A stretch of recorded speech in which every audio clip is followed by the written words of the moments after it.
Good evening. Obviously, I'm a little behind the beautiful sunset, but I'm going to see if we can read us ahead a little bit. I am on page 54 from Altered Perceptions, in sports. John Fairfax, who rode across the Atlantic, took his bearings from the planet Venus and regarded her as his guiding star. Near the end of the voyage, he was approaching the Hawkestry reefs. Trusting to luck, he rode on through the rain. The next day, he recorded this in his log. And here's what he recorded. I'll try to make this just a little more beachy. That's what I got, babes. All right, here's what he wrote. I hope I am on course. Haven't seen any land, but it must be near. Feeling a bit worried about the Hawkestry reefs. Got a sixth sense for this sort of thing, and now something tells me I'm headed straight for them. It would be very bad luck indeed to have come so far, only to pile up onto a flipping reef. Come, Venus, you ought at least to come out. Let me have a peep at your lovely body.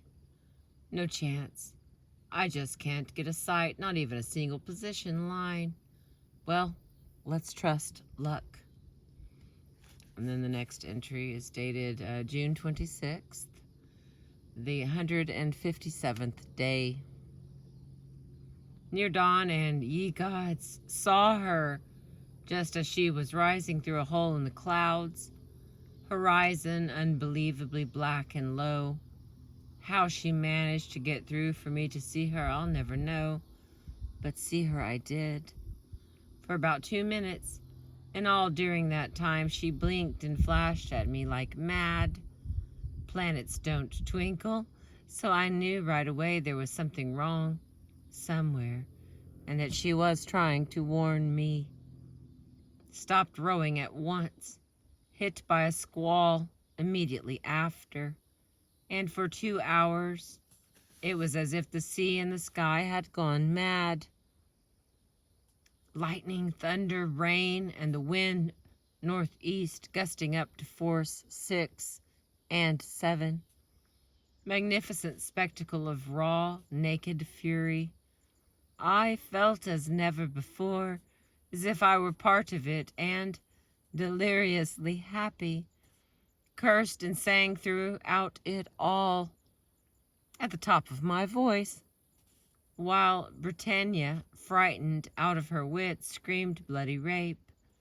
I felt full of energy suddenly, and the strength and power of the gods burned like lava in my veins, and I positively itched to grab the oars and row, row, row. But I didn't. My beloved had warned me not to, and I heeded her, which probably saved my life. This cause is a good example of what Dr. Louisa E. Rhine, in her pioneer studies of psychic experiences reported by the general public, has called the dramatic form. In such cases, the precipitant, instead of seeing a photographic representation of what is happening at a distance or is about to happen, sees the event dramatized in a meaningful way. In this case, Venus, unlike an actual planet, was seen to twinkle, thus dramatizing to Fairfax the fact that something was amiss. These examples show how ESP could occur in sport, but we can never rule out coincidence or luck. And faint sensory cues may be available, although in the Cochrane and Fairfax cases, it seems unlikely. Another sport situation in which ESP may or may not be involved is the called play, in which the athlete predicts what he or she is going to do and then successfully does it. One of the best known called plays in history was the home run hit by Babe Ruth against Charlie Root of the Chicago Cubs in the 1932 World Series. In his autobiography, Babe Ruth says he and his wife were heckled and spat upon prior to the game. Here's what he writes.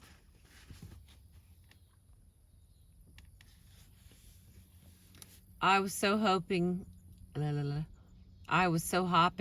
by the time we got to our suite upstairs that I told Charlie I'd fix them somehow. I'll belt one where it hurts them the most, I said, without knowing just what I'd do or how. I guess it was while I was angry that the idea of calling my shot came to me. It wasn't exactly a new idea with me. I had hit a few home runs after promising to hit them, and in most of those cases I had been able to pick the very spot. For instance, back in my early days with the Yanks, when we still played at the Polo Grounds, I teed off on one late in a tight ball game. The ball went up into the lower right field stands and hit a tall iron girder down the middle of which ran a white foul line. I started to trot toward first base, but Billy Evans, umpiring behind the plate, called me back by yelling, "Foul!" I came back and walked up to him. "What was wrong with that?" I asked him, waving my arms and throwing my cap down to indicate to the fans that I was madder than I really was. "It was an inch to the foul side of the line," Billy said. "Okay," I said, stepping back into the batting box. "Watch this one. It will be an inch fair." I hit the next pitch almost exactly as I hit the first one. It went on a line into the stands and hit the same upright girder. I looked around at Billy. "It was an inch fair," Billy said. "Go ahead." There was a funny one in 1928, too. The Yanks were playing an exhibition game in Fort Wayne, Indiana, and one of the first fans one of the first fans to show up at the ballpark was the father of Ford Frick. He thought Ford might be traveling with us, but Ford had made other arrangements. So I fixed old man Frick up with a seat in a box behind the Yankee dugout. Even got him a cushion, for he was in his 70s then and mighty brittle looking. Fort Wayne gave us a lot of trouble that day. At the end of the 8 innings, we were still tied up. And as I walked toward the plate, I took a look at Mr. Frick. He looked very tired. "I'll end it for you, Pappy," I called to him, "so you can trot home and get your nap." In the distance, a long train of open cars was passing. "See those cars, Pappy?" I yelled above the noise. "Watch." I hit one over the right field fence and into one of the cars, which may still be traveling for all I know. Some of these memories come back to me as I made up my mind to do something about the Cubs and Cub fans in general in that hotel suite in Chicago in 1932. The Yanks and Cubs were two of the sorest ball clubs ever seen when they took the field for the third game, with George Pipgrass pitching for us and Charlie Root throwing for them. While Root was getting ready to throw his first pitch, I pointed to the bleachers, which rise out of deep center field. Root threw one right across the gut of the plate, and I let it go. But before the umpire could call it a strike, which it was, I raised my right hand, stuck out one finger, and yelled, "Strike one!" The razzing was stepped up a notch. Root got set and threw again. Another hard one through the middle. And once again I stepped back and held up my right hand and bawled, "Strike two!" It was. You should have heard those fans then. As for the Cub players, they came out on the steps of their dugout and really let me have it. I guess the smart thing for Charlie to have done on his third pitch would have been to waste one. But he didn't. And for that, I've sometimes thanked God. While he was making up his mind to pitch to me, I stepped back again and pointed my finger at those bleachers, which only caused the mob to howl that much more at me. Root threw me a fastball. If I had let it go, it would have been called a strike. But this was it. I swung from the ground with everything I had, and as I hit the ball, every muscle in my system, every sense I had told me that I had never hit a better one, that as long as I lived, nothing would ever feel as good as this. I didn't have to look, but I did. That ball just went on and on and on, and hit far up in the center field bleachers in exactly the same spot I had pointed to. To me, it was the funniest, proudest moment I had ever had in baseball. I jogged down toward first base, rounded it, looked back at the Cub bench, and suddenly got convulsed with laughter. So goes Babe Ruth's version of the famous home run, many years after the event.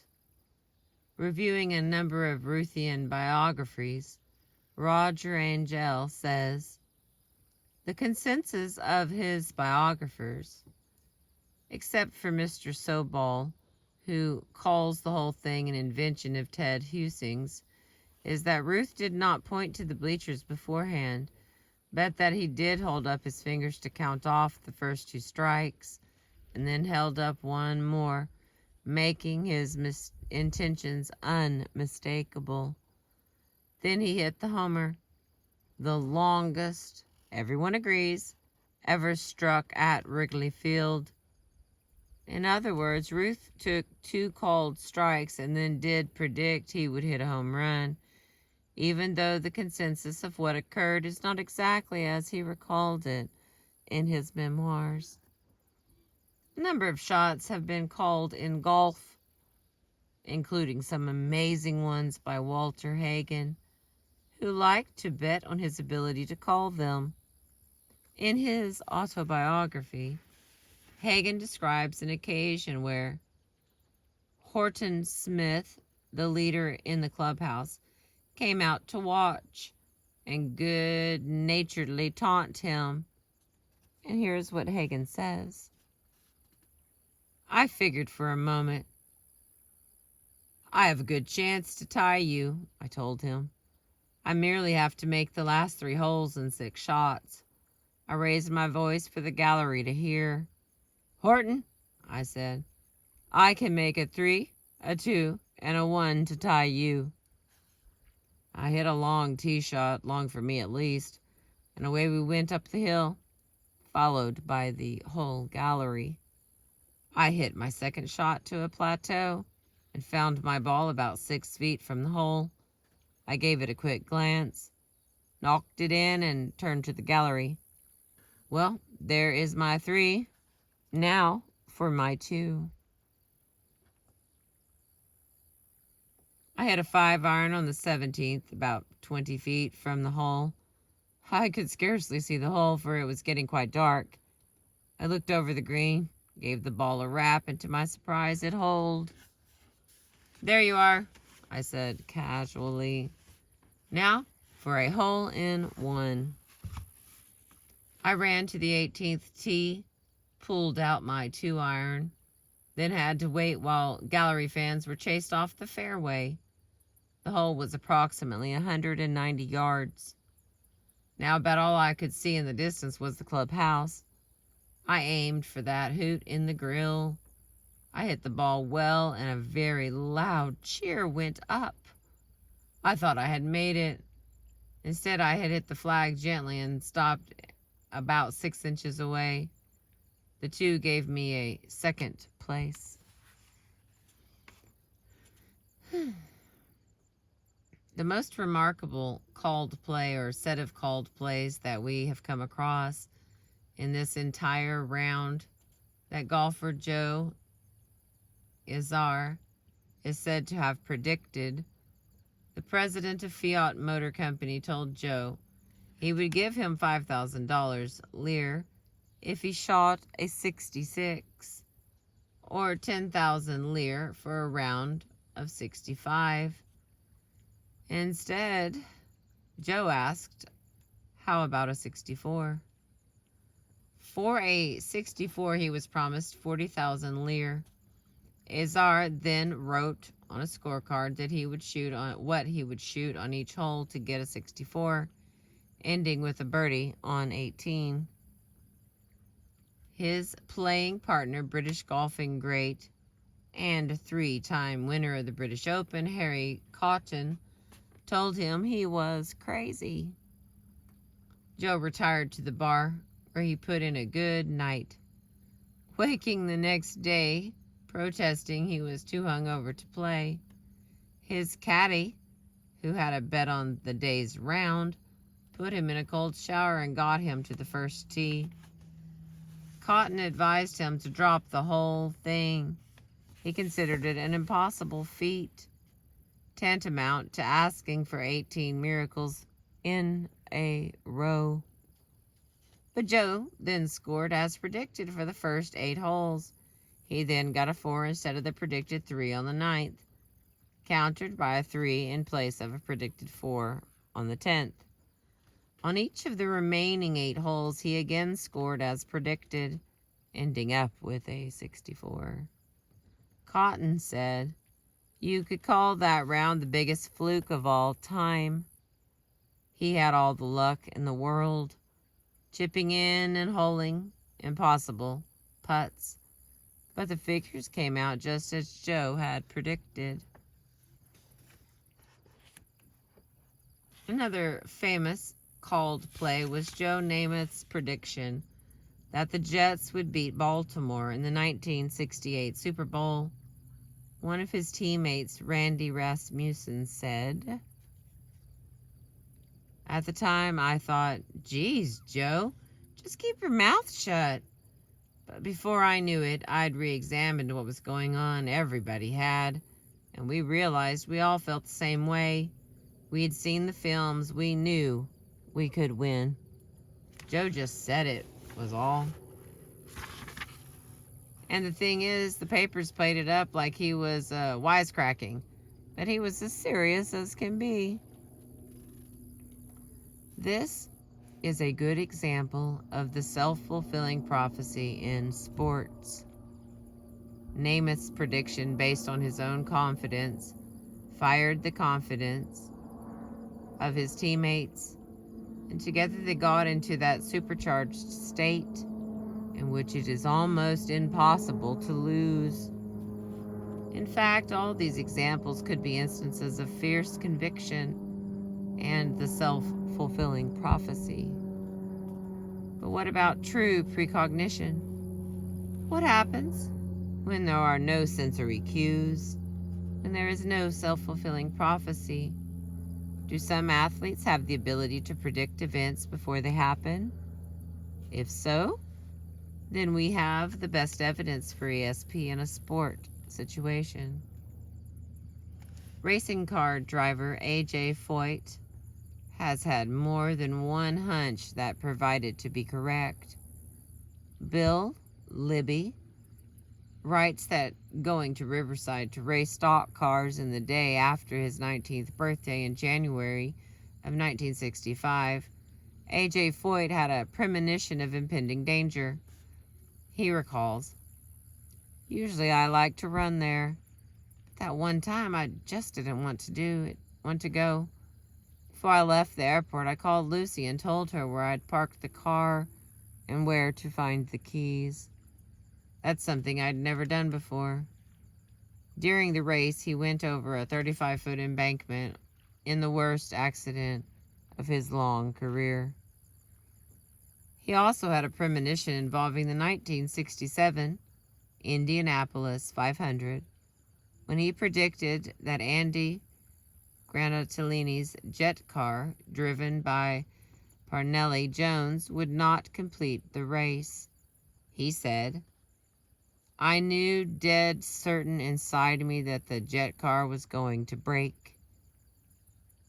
In practice, the new turbo car had awed all the other racers, but Libby writes, "Few realized that the car had problems, but Foyt guessed it. He figured the gearbox would go. He said it before anyone else said it, before the car had qualified. It won't last half the race," he said. "It will take time to develop it. And its time may come, but it's not my time now. I feel like I'm going to win this race." Foyt did win the race, and the turbo car failed to finish because of mechanical troubles. One of the most dramatic examples of what may be precognition in sports happens in the case of Wayne Estes, who was the second leading college basketball scorer in 1965. Early in his last game against Denver, Estes asked the coach to remove him from the game because he had lost his touch. In fact, he had no feeling in his hands. The coach refused, telling him the baskets would start to drop if he kept shooting. He was right. At halftime, Estes had scored 24 points, but his hands still felt numb. He scored another 24 in the second half and set a new single-game scoring record for Utah State's Nelson Fieldhouse. The trainer pricked Estes' finger with a pin after the game. Wayne did not react normally. The strange numbness was attributed to his being keyed up, but it was suggested he have a thorough examination if it didn't go away in a few days. On the way home from the game, Estes and some friends passed a car accident and stopped to see if they could be of assistance. An ambulance had already arrived, however, and there was nothing they could do. Walking back to the car, a sagging wire from a bent telephone pole was swaying overhead, its lowest point almost 6.5 feet from the ground. His friends passed under it. Estes' forehead brushed the live wire.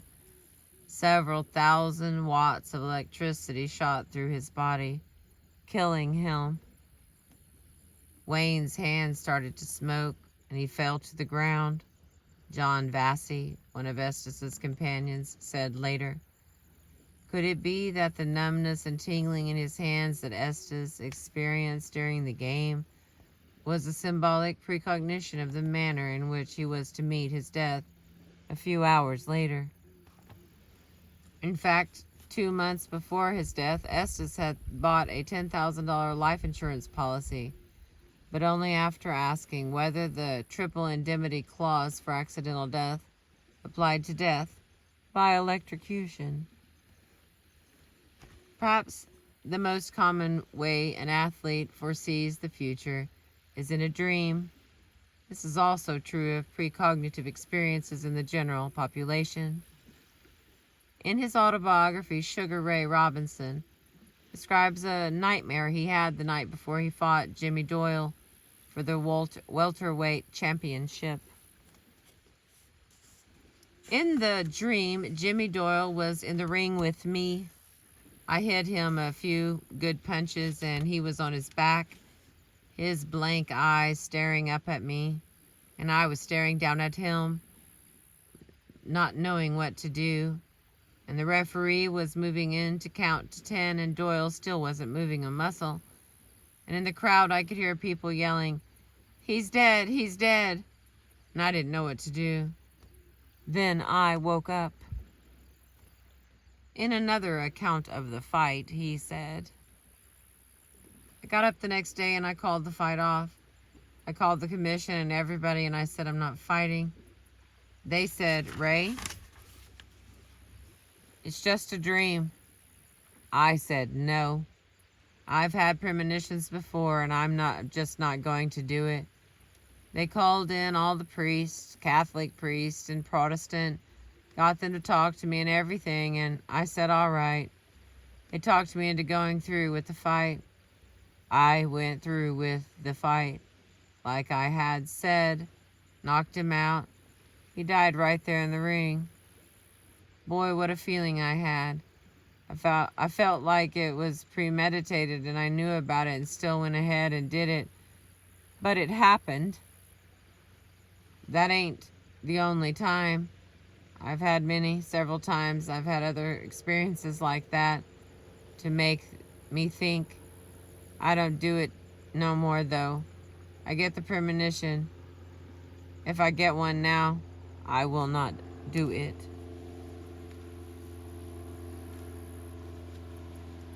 Alright, I'm going to stop there. We are on page 62. And we continue. And we are close. I know it's late, but there's only... Oh, I got about 10 pages left, so... Oh, it's beautiful. That's the moon over there on the upper right corner.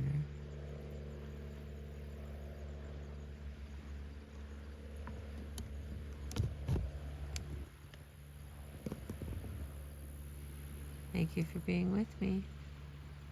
I appreciate you.